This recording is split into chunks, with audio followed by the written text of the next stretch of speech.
సర్వం విశ్వమయం గ్రూప్కి స్వాగతం సుస్వాగతం.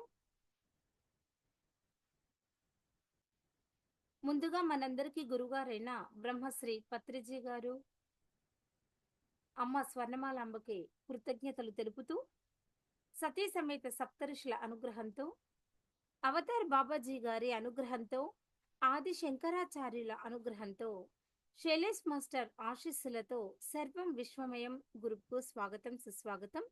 ఈరోజు మనకు శ్రీ గురు చరిత్రను 22వ అధ్యాయం రాధా మేడం గారు చెప్తారు. రాధా మేడం, సర్వం విశ్వమయం గ్రూప్కి స్వాగతం మేడం. మీకు థ్యాంక్ యూ రమ్మ మేడం. నాకు ఈ అవకాశం ఇచ్చినందుకు మీకు ధన్యవాదములు.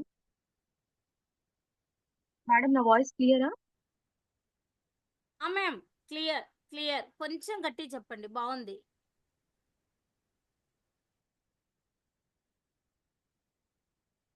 నిన్న శ్రీ గురు చరిత్ర 21వ అధ్యాయం చదువుకున్నాము.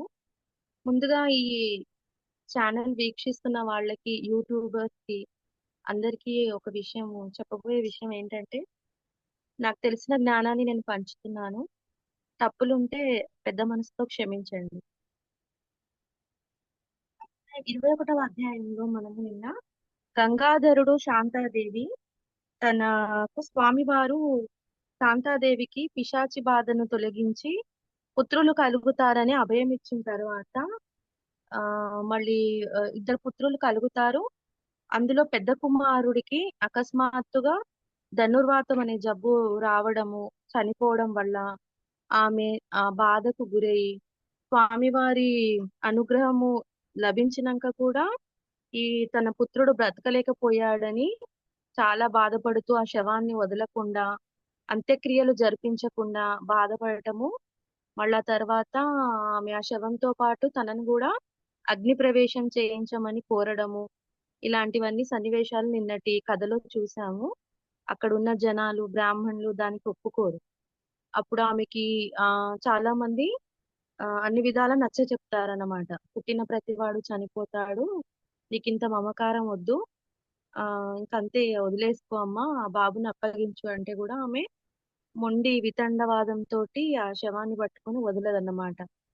తీరా ఆమె ఆ శవాన్ని తీసుకొని అక్కడ నది ఒడ్డుకి వెళ్ళినప్పుడు అక్కడ ఒక బ్రహ్మచారి కనిపించి ఆమెకి తత్వం ఉపదేశించి, ఎక్కడైతే నువ్వు స్వామివారు అభయం ఇచ్చారో అక్కడికి వెళ్ళి ఆ స్వామివారిని అడుగు అని చెప్తారు. చెప్పినప్పుడు ఆమె ఆ శవాన్ని తీసుకొని తన కుమారుణ్ణి కట్టుకుంటుంది, ఒంటికి కట్టుకొని అక్కడ ఉదుంబర వృక్షం దగ్గరికి వెళ్తుంది.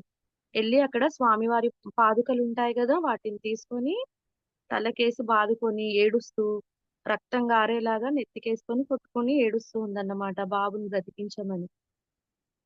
అలా ఏడుస్తూ ఉన్నాక ఒక 2 రోజులు తర్వాత అందరూ ఎంత చెప్పినా ఆమె వినకపోతే వదిలేసి వెళ్ళిపోతారు ఆ చుట్టుపక్కల ఉన్న జనాలు ఆమెను.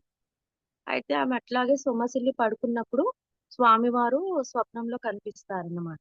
కనిపించి, నువ్వు ఎందుకు ఇలా బాధపడతావు, నీకు ఇప్పుడు ఏం కీడు జరిగింది, నేను నీ కొడుకుని బ్రతికిస్తాను అని చెప్తాడు.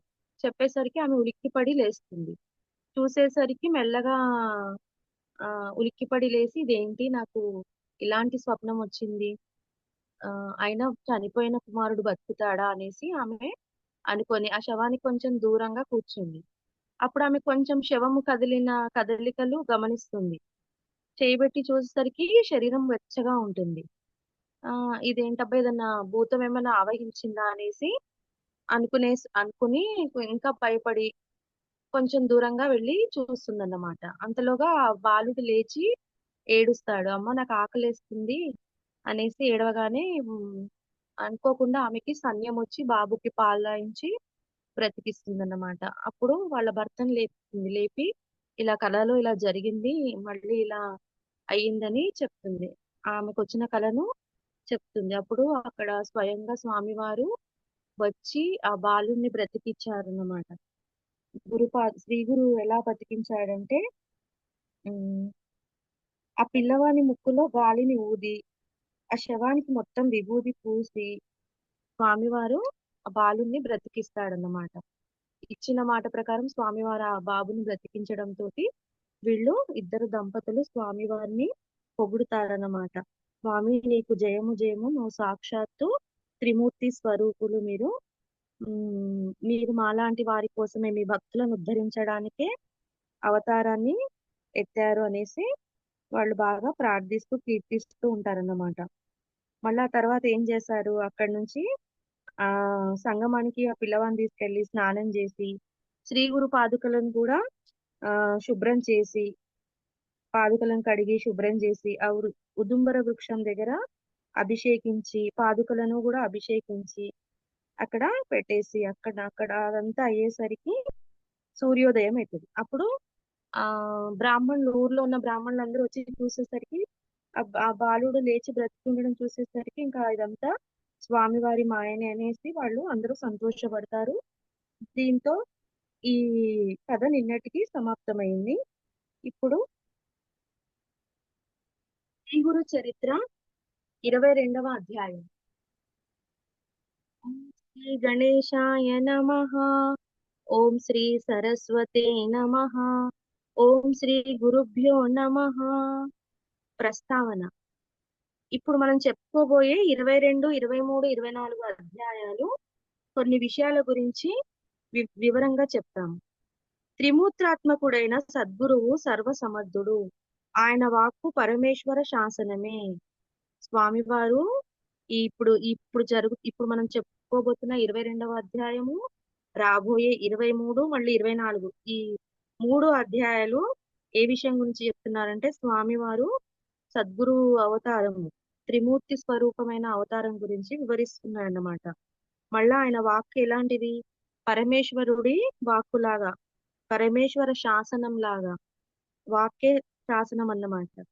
శ్రీ అక్కల్కోట స్వామి లాగా శ్రీ గురుడు కూడా మాట మాత్రము చేత ఒక గొడ్డు బర్రెను పాడగేదగా మార్చాడు. అక్కల్కోట స్వామి లాగా స్వామివారు కూడా ఏం చేశాడంట, పాలరాని గొడ్డు బర్రె కంట పాలిచ్చే గేదెలాగా మార్చాడంట. ఇష్టదేవతోపాసన సద్గురువును ఆశ్రయించటంతో గాని సఫలం కాదని, సద్గురువు సకల దేవ స్వరూపమని, విశ్వరూపుడని శ్రీ సాయిబాబా జీవిత చరిత్ర లాగా ఈ చరిత్రలోని త్రివిక్రముని అనుభవము తెలుపుతుంది. ఇష్టదేవుని మనకు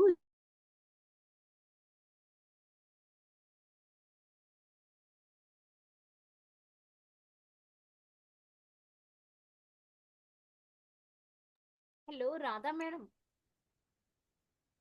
హలో. మనకు సకల దేవ స్వరూపము. ఎలా ఉంటారంటే సద్గురు అనేవారు సకల దేవ రాధా మేడం. స్వరూపంగా. చెప్పండి. అదే ఇంతకు ముందు ఏం చెప్పారు ఒక్కసారి రిపీట్ చేయండి, అది ఎందుకంటే అది కొంచెం వినపడలేదు. కొంచెం రిపీట్ చేయండి ఇంతకు ముందు చెప్పింది 1 లైన్.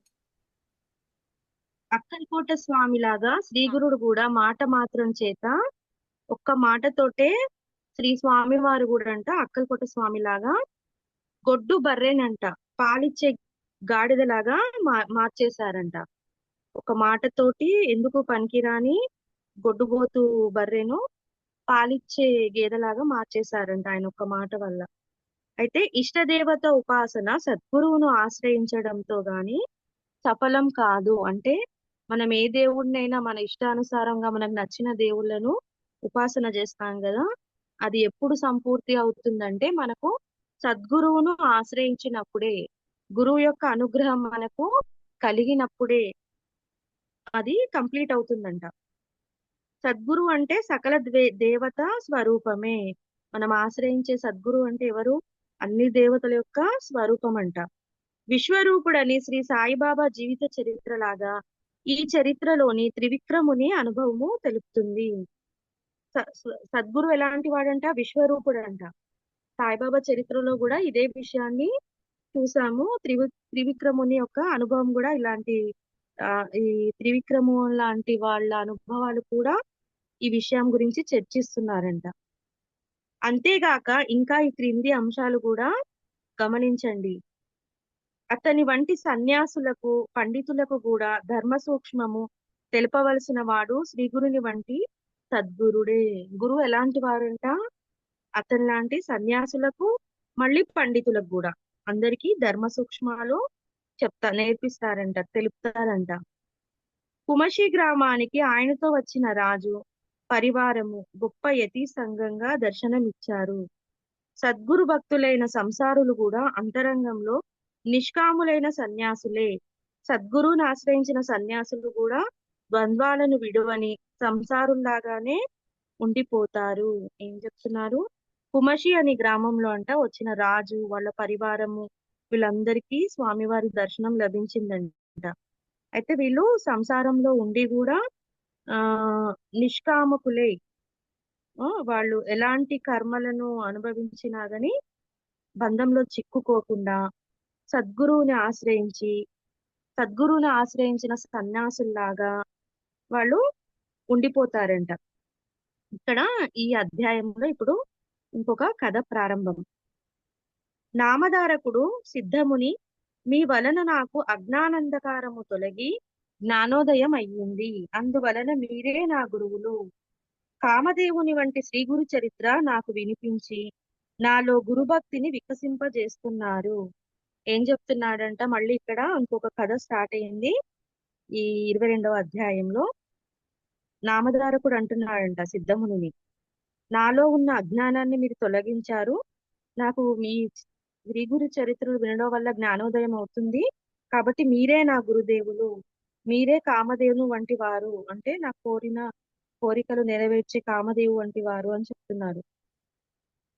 శ్రీ గురు చరిత్ర నాకు వినిపించి నాలో ఇంకా భక్తి భావాన్ని వికసింపజేస్తున్నారు అని పొగుడుతున్నాడు. ఎవరు? నామధారకుడు సిద్ధముని. శ్రీ గురు కథ నా మనసును హరిస్తున్నది. అటుపైన ఏమి జరిగిందో సెలవీయండి అని ప్రార్థించాడు. సిద్ధయోగి, నాయన నీకు కృప లభించింది. నీకు ఈ కథ వినిపించడం వల్ల నా జన్మ కూడా ధన్యమయ్యింది. ఏం చెప్తున్నాడు? స్వామివారి గురించి తెలుసుకోవడం వల్ల ఆయనకు రోజు ఇంకా స్వామివారి మీద భక్తి పెరుగుతూ ఉంది. కాబట్టి ఇంకా నాకు శ్రీ గురు చరిత్రలు వినిపించండి స్వామి అని నామధారకుడు సిద్ధమునిని అడుగుతున్నాడు అన్నమాట. అప్పుడు సిద్ధముని కూడా ఏం చెప్తున్నాడు? నీకు గురుకృప లభించింది కాబట్టే నువ్వు ఈ కథ వినగలుగుతున్నావు. నీకు వినిపించడం వల్ల కూడా నా జన్మ కూడా ధన్యమైంది అని సిద్ధముని చెప్తున్నారు. ఆ తర్వాత శ్రీగురుడు గంధర్వపురం చేరి భీమ అమరజ సంఘంలో నివసించడం వలన ఈ క్షేత్రంలో అపారమైన మహిమ వెల్లడవుతుంది. ఆయన ఏం చెప్తున్నాడు? సిద్ధయోగి శ్రీగురుడు ఏం చేశారు? గంధర్వపురం గానుగాపురంలో ఆయన భీమ అమరజ అనే సంగమం దగ్గర ఉన్నారంట. ఆయన ఉండడం వల్లనే ఆ క్షేత్రానికి మహిమ ఎక్కువైందంట. ఇక్కడ ఈ రెండు నదులు కలిసి ఉత్తర దిక్కుగా ప్రవహిస్తున్నాయి. గానుగాపురంలో ఉన్న భీమ అమరజ నదులంట ఉత్తర దిక్కు ప్రవహిస్తున్నాయి కనుక ఇది చాలా గొప్ప క్షేత్రము. ఇక్కడ ఎంతో మహిమ గల 8 తీర్థాలు ఉన్నాయి. అక్కడే ఆ గంధర్వపురం దగ్గరనే ఇంకా ఎంతో మహిమ గల 8 తీర్థాలు ఉన్నాయంట చుట్టుపక్కల. ఇక్కడ కూడా శ్రీగురుడు అదృశ్య రూపంలో నిత్య నివాసం చేస్తున్నారు.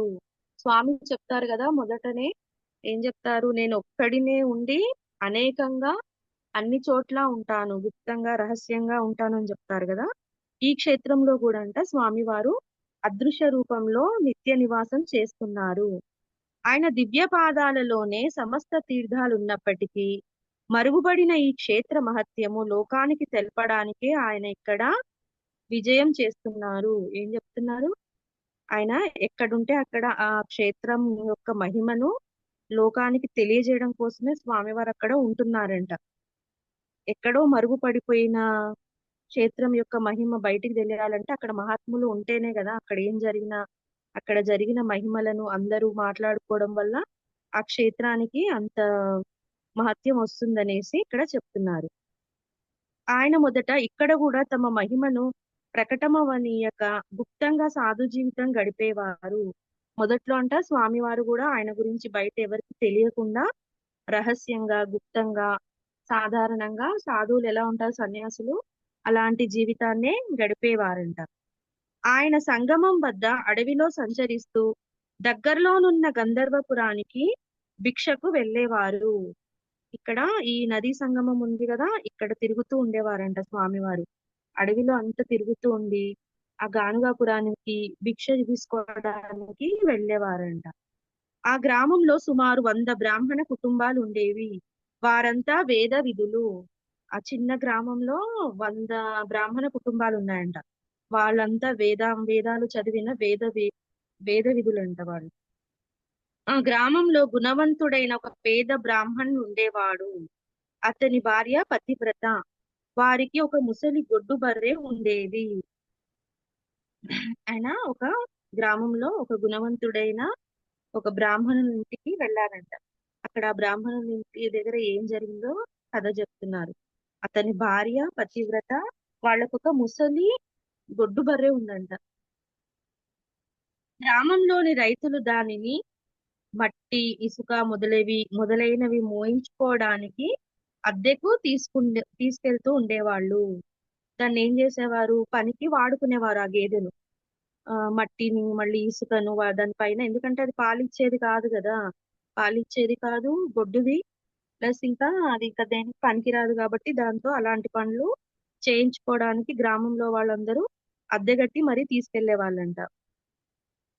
అతడు భిక్షాటనతోనే గేదెపై వచ్చు బాడుగలతో జీవనం సాగిస్తూ ఉండేవాడు. ఇతను ఏం చేసేవాడు, ఈ బ్రాహ్మణుడు భిక్ష చేసేవాడు, మళ్ళీ ఈ గేదె పైన ఏదైతే అద్దెలు వస్తుంటాయి కదా, డబ్బులు వస్తాయి కదా, ఆ డబ్బుతోటే అతను జీవనం సాగించేవాడంట.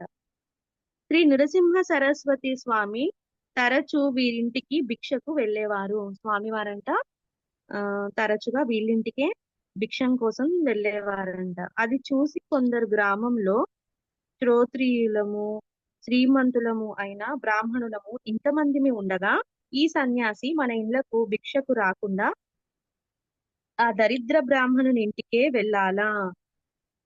ఏమన్నారంటే, అక్కడ ఊర్లో ఉన్న 100 బ్రాహ్మణ కుటుంబాలు ఉన్నాయి కదా, వాళ్ళు ఎవ్వరూ కాకుండా స్వామివారి పేదవాడు ఉన్నాడు కదా, ఇతనింటికే వెళ్తున్నారన్నమాట. వెళ్ళి భిక్ష తీసుకోవడము తరచుగా వెళ్తూ వస్తున్నారు. అది చూసి గ్రామంలో అందరూ అనుకుంటున్నారు, మేము ఇంత శ్రీమంతులం ఉన్నాం కదా, ఇంతమంది ఉన్నాక ఇంతమందికి ఇళ్ళకి ఎవరింటికి రాకుండా ఈ సన్యాసి ఎవరైతే ఈ స్వామివారు ఉన్నారో, ఆయన అప్పుడు సాధారణ సన్యాసిలానే ఉన్నారు కదా, ఆయన మా ఇళ్ళకి ఎవరి ఇళ్ళకు రాకుండా ఇతనింటికే వెళ్ళాలా, ఈ దరిద్ర బ్రాహ్మణుని ఇంటికే వెళ్తున్నాడు అనేసి వాళ్ళందరూ అక్కడ మాట్లాడుకుంటున్నారంట. అక్కడ ఆయనకి ఏమి దొరుకుతుంది అని విమర్శ చేస్తూ ఉండేవారు. ఆ బ్రాహ్మణ్ ఇంట్లో ఆ స్వామి ఏం తింటాడు, ఆయనకే లేదు. ఆయనకు వచ్చిన భిక్షతోటి ఆ గేదెపై వచ్చు డబ్బుతోటి ఆయన జీవనం సాగిస్తున్నాడు. అలాంటి వాడి ఇంటికి వెళ్ళి స్వామి ఎలాంటి భిక్ష తీసుకుంటాడు ఆ సన్యాసి అనేసి వాళ్ళందరూ విమర్శించుకుంటున్నారంట, ఊర్లో ఉన్న వాళ్ళందరూ బ్రాహ్మణులు. కానీ శ్రీకృష్ణుడు కూడా దుర్యోధనుని వంటి రాజుల భవనాలకు వెళ్ళక పేదవాడైన విదురుని ఇంటికే వెళ్ళాడు.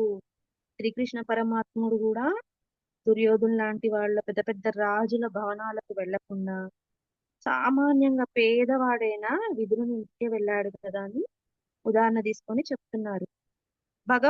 భగవంతునికి సత్వగుణమందే ప్రీతి గాని ధనమదంలో చిక్కిన వారితో ఆయనకేమి పని.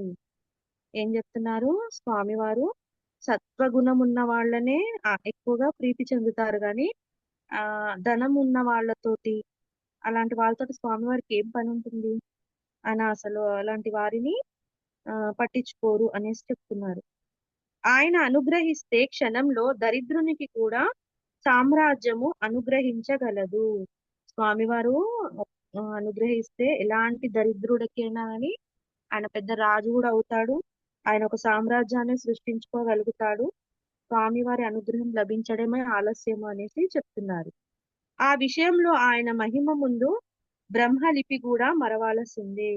ఈ విషయంలో అంట బ్రహ్మ రాసిన రాతను కూడా మనం మర్చిపోవాలంట, స్వామివారు అట్లా అనుగ్రహిస్తారు అని చెప్తున్నారు.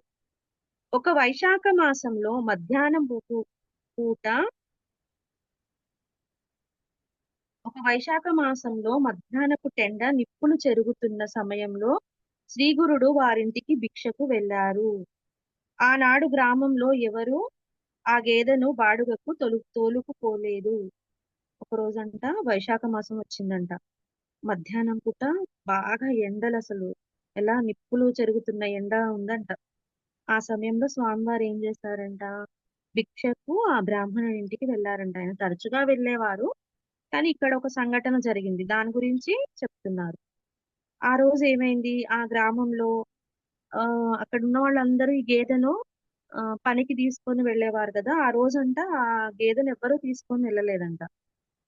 ఆ బ్రాహ్మణుడు భిక్ష కోసము గ్రామంలోకి వెళ్ళాడు. ఇతను ఏం చేశాడు, ఆ బ్రాహ్మణుడు ఉంటాడు కదా, ఆయన ఏం చేశాడు, భిక్ష తీసుకోవడానికని గ్రామం మొత్తము తిరుగుతున్నాడంట. శ్రీగురుడు వాకిట్లో నిలిచి భవతి భిక్షాందేహి అన్నారు.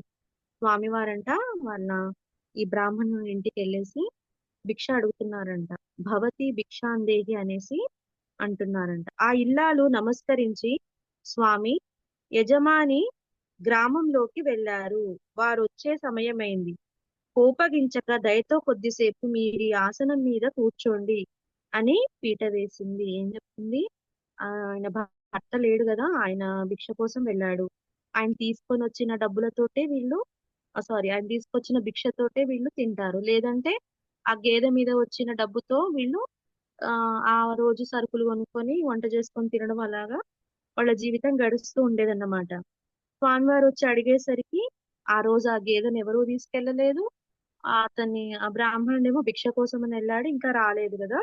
ఈమె స్వామివారిని అర్థిస్తుంది ఏమని, ఆయన ఆమె భర్త, వారు వచ్చే సమయమైంది స్వామి, మీరు కోపగించకుండా కొద్దిసేపు మీరు ఇక్కడ కూర్చోండి అని ఒక పీట వేసిందన్నమాట.